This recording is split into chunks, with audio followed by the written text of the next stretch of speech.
Hello everyone, thanks for joining me again for another project. Today I'm going to show you what we can do with those leftover squares. You know the ones we have when we do an I Spy quilt? Well, we've always got a few left over, and I thought with other bits and pieces we can put those into a quilt. And so this is the quilt that I have picked out to do. It's an ABC quilt. It's called I Spy Something Beginning With, and you'll see I have appliqued on the top the ABC. Each line underneath is an A, a B, a C, something beginning with A, B and C. So on the back I've just used the same fabric that I've used for sashing, and it uses up all our odd bits and pieces. You will need 9 of the 6.5 I Spy squares. Mine are all ABC because I'm just doing an ABC quilt. But you could do anything. You could have a child's name and pick a square out with something beginning with, according to their name, for instance. So you'll need 9. You'll need 3 A's, 3 B's and 3 C's. So you could use blueberries, you could do apples, anything you've got. Look in your stash and see what you've got. So you'll need 9 of those, and then you'll need 6.5 inch squares with a background, just a little light background, and I've cut A and B and C out to applique on for the top row. So this is how you'll put your squares together. You'll need some obviously sashing, which I've chosen. I think this was Hungry Caterpillar or something. I had a lot left over from it, but something like that, something nice and bright. And you'll also need something similar to this, which is a tiny black and white spot. And to start off, you'll have your 6.5 inch square. We're going to, I've left these just a bit longer than necessary so I can trim them back.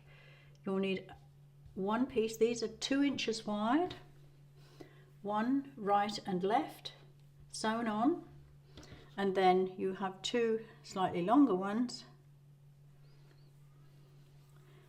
that will go onto the top and 1 onto the bottom. And then you must square them up. Now they do end up 9 inches square when you've sewn them all together. So that's the next step. You put your side on first, trim it back, make sure it's nice and square, then put the top and the bottom on and square it up to 9 inches. So that's my little A for ant square. I put the sides on first and the top and the bottom, giving it a good press. Press your seams to the outside all the time. Now I've done the B, I've got boots for B, and what we do next is we're going to put the sashing in between these squares like so. So it's 2.5 inches the sashing of the bright spot. So I've got that one there, I will put that one on there, and then I've just joined, this was my C block. Let me get the right way, that's it. That was my C block, and I've already put the sashing on there. So in actual fact that will go on that end and that will go there. So that will be A, B, and I don't know if you can just catch in the C. So I did ants, boots and crayons, and I've put one of these little strips on either end of that row. So I'll just go and join that row together now, and then I'll come back. This is my row finished. Remember when you stitch to press your seams all to one way, because your top row, you'll have the seams going one way, the next row they'll go the other way, and that eliminates any bulk where you join it. So that's my row finished. Now this isn't actually my top row, I've changed it round. I have completed the other rows. I've done acorns, birds and cats, which I'm going to pop on the bottom there. That row is going to be my actual 3rd row there, and this one at the top, let me just move this down here a bit. This one at the top is going to be angel, butterflies and cups, A, B, C. So the next step, let me move this from there, the next step is to how do we join these ones. Now I've put this spot on the outside, and I've cut some 2.5 inch again sashing because I had the fabric. So the next step will be to join the rows together like so. Right, now I'm just going to move that right out of the way. Move that down to there because I am a little bit limited with my space. So that will be my top row, that one. Now for my ABC, all I did was I drew out the letters ABC and then I cut them out in the applique. I've put the applique on here before I join my rows. Before I join my rows, let me move it down again for you. You need to see this. You remember when you put your sashing on, right sides together all the time. So let's bring that one down to here. Now this is your top row. So all I've done with that is I've cut it out. I'm going to now applique around there before I join this row onto the next one in a darker thread so that it stands out more. I just chose the little spot pale background because I thought that makes it stand out.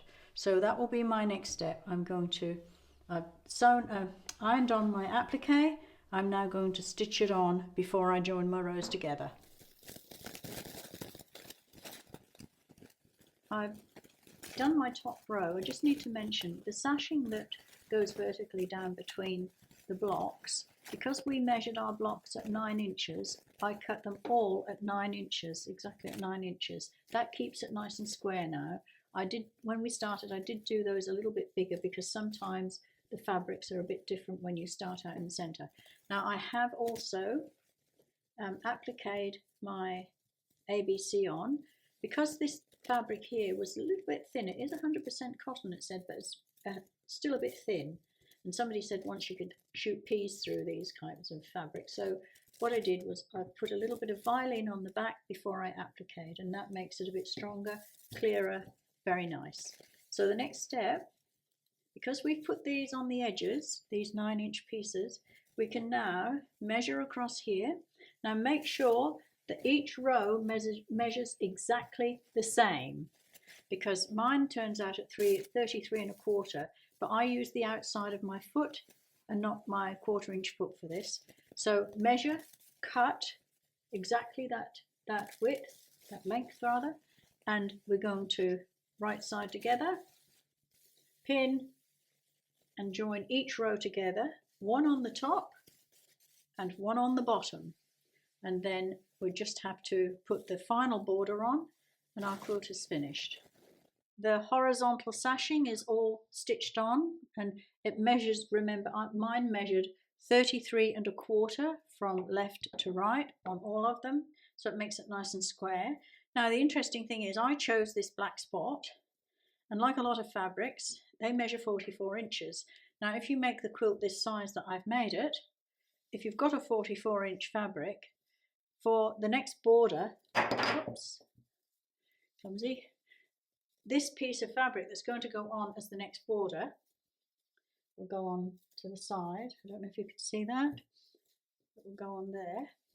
It's exactly 44 inches. It measures from top to bottom. However, you must measure yours from top to bottom on the right and the left-hand side, and then pin and stitch on just like you did the other borders, top and the bottom after that. So once you put the side borders on, you will measure again right across in 2 or 3 places, all the way down,